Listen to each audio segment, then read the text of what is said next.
Hello po. So marami na tayong marami na tayong naging update sa Bangko Sentral ng Pilipinas, no. Yung pinakahuli ko, yung nakausap ko sa online meeting, Teams. Yun yung huling usap natin. Pinagbigyan naman tayo, ano?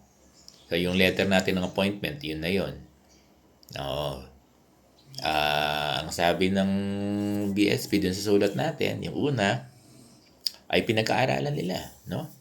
Ngayon, ang daming lumabas na mga post ng Bangko Sentral ng Pilipinas sa kanilang website.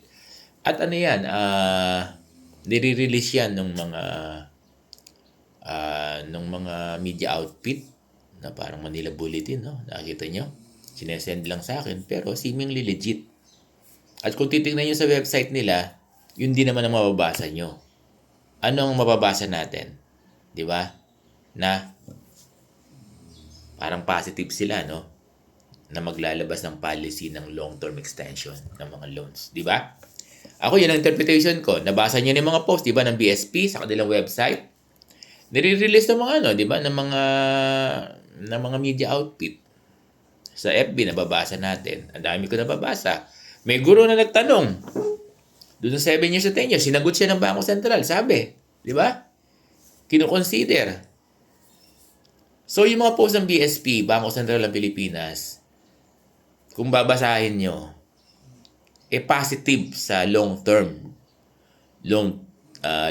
loan extension, no? Tama ba ako? Pareho lang. Di ba?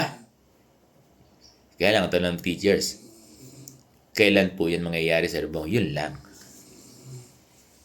Di ba kasi hindi naman po pwedeng short period of time magagawa na yan ng no? Mahirap naman silang apurahin. Kasi pinag-aaralan nila. Sabi nga nila, di ba? Kinakausap na nila ang DepEd. Basahin nyo. Para sa teachers yan, nakikipag-ugnayan na sila sa DepEd. That's it.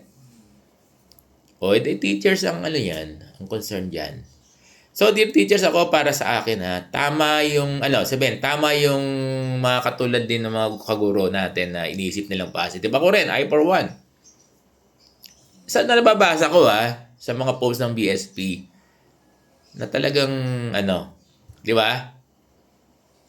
Sana magdilang anghel tayong lahat. Kasi nababasa naman natin, di ba? Gaya na sinasabi ko, consistent naman ako. Wala namang sinasabi ang Bangko Sentral na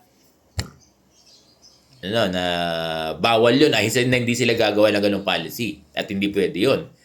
Ang lagi na natin naririnig ay pag-aaralan at ngayon, ang latest nila sa mga post nila ay di ba? Kino-consider nila at gagawa sila ng panibagong policy. Alam ka naman yung policy nila ay less than 5 years.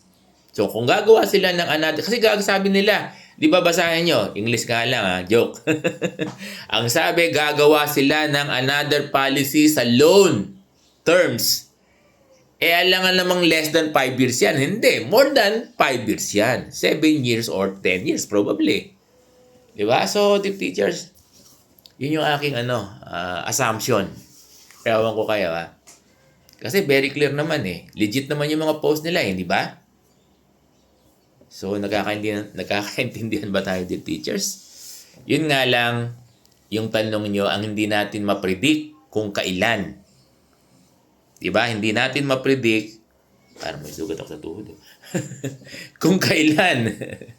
Sensya na kayo pag sa mga live, no? Ayoko nang, kahit nagkakakamali ako, minsan may mga mali ako nasasabi. Katulad kanina, sabi na Erin, ng misis ko, sabi mo, 15 minutes, 15 seconds pala yun sa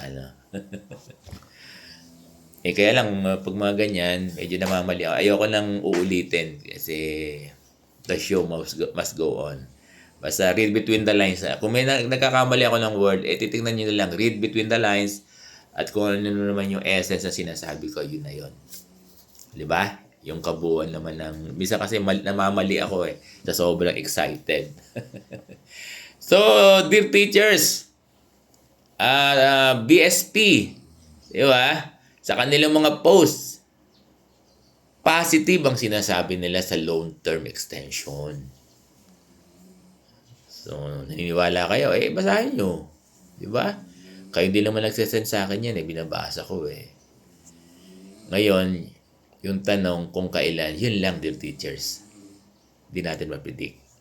And we have to wait. That's it.